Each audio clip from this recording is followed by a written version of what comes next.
target there.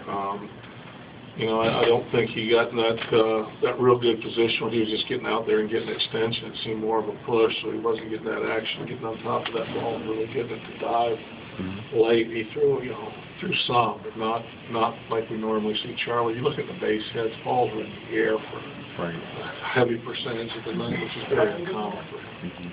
Now you look at him when he does do that, he's very effective, and he was good all through August doing that. What's the key for him to just being consistent with getting over the ball like he needs to? Well, I mean, we're going to have to look at the tape. I can't go to one thing right now. Sometimes they just don't, they're not holding themselves over the rubber long enough. They get in a little bit of a rush and their arm doesn't catch up. That's one thing we'll look for. Sometimes it could be his hand on the ball. We talked about that in the past with him. His hand has gotten on the side of the ball and it's just gone east-west versus more north and south. So we'll just have to look. But he made a comment. He felt like he was grinding pretty much the entire evening. Did fatigue play a role at this point of the year for him? That's the million-dollar question. You did say last time that he ran out of gas toward the end. So. Yeah, I did. And, you know, it can. But the season's not going to get shorter. And we do have some guys that are in some uncharted territory. And that's to build up the endurance that they're going to need to do. They've got to keep going as long as we're not, you know, redlining their arm or anything like that. They're not feeling anything.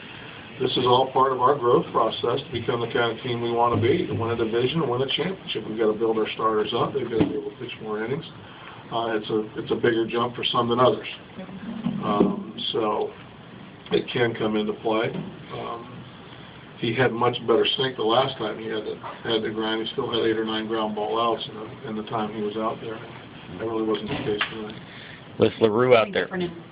Tony Watson's delivering the last 2 outings today and also the Brewers game? Actually, the Brewers game, he missed spots today. He just hung a slider on the outer third of the plate. I mean, it's a tough matchup. You know, you got to pick your poison.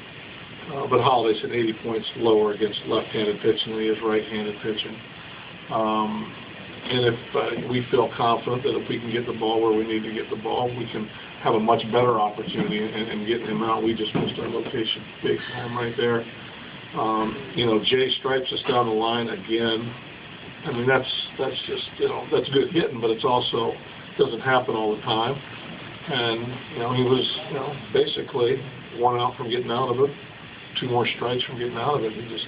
He'll be the first one to tell you he just threw some extra over the outer third. But that's where Holly's lethal to get extended and cover out over the plate.